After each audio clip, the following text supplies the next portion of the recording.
లండన్లో సప్త మాతృకల సాంప్రదాయ నృత్య ప్రదర్శన, నృత్య రూపకాలు ఒక అంశాన్ని జనరంజకంగా వ్యక్తం చేయటానికి ఎంతగానో దోహదం చేస్తాయి. నృత్యం, సంగీతం, హావభావాల ద్వారా చెప్పదలుచుకున్న విషయాన్ని అర్థవంతంగా ప్రేక్షకుల హృదయాలకు హత్తుకునేలా వ్యక్తీకరించటానికి తిరుగులేని మాధ్యమం నృత్య రూపకం. అటువంటి నృత్య రూపకాన్ని మత్స్యపురాణం ఆధారంగా రూపొందించిన సప్తమాతృకల పురాణ గాథను లండన్లోని భారతీయ విద్యా భవన్ వేదికగా జరిగిన మాతృవందనం కార్యక్రమంలో అత్యద్భుతంగా ఆవిష్కరించారు 7 స్త్రీమూర్తులు.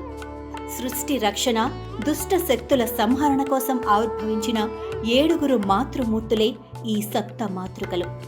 రాక్షస సంహారం కోసం, మహాశివునికి సహకారం అందించటం కోసం అవతరించిన సప్తమాతృకల పురాణగాథ స్త్రీశక్తి ఔన్నత్యాన్ని, త్రిమూర్తులైన బ్రహ్మ, విష్ణు, మహేశ్వర్ల దేవతాంశను తమలో నిక్షిప్తం చేసుకున్న స్త్రీశక్తి స్వరూపాలకు ప్రతీకలు.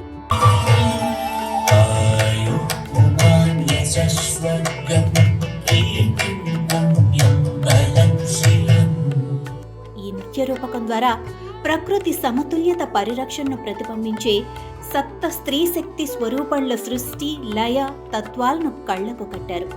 ఈ నృత్య రూపకంలో బ్రహ్మణిగా కొమ్మినేని సాన్విక, మహేశ్వరిగా డాక్టర్ దేవాంజలి బిస్వాస్, కౌమారిగా మంజు సునీల్, వైష్ణవిగా లక్ష్మీ పిళ్ళై, వారాహిగా శ్రీ లలిత కోట్ల, ఇంద్రాణిగా ప్రియా కుష్వాహా, చాముండిగా డాక్టర్ రాగసుధ వింజామూరిలు ప్రేక్షకులను సమ్మోహితులను చేశారు. భారత సాంస్కృతిక గాఢతను హృదయాలకు హత్తుకునేలా ప్రదర్శించారు. మదర్స్ డే ఉత్సవాలకు ఒక అర్థాన్ని, పరమార్థాన్ని కల్పిస్తూ ప్రేక్షకులను మంత్రముగ్ధులను చేసింది వీరి నృత్య ప్రదర్శన. వీక్షకులకు కొత్త అనుభూతిని అందించింది. భారత కళా వారసత్వ ఔన్నత్యాన్ని చాటింది.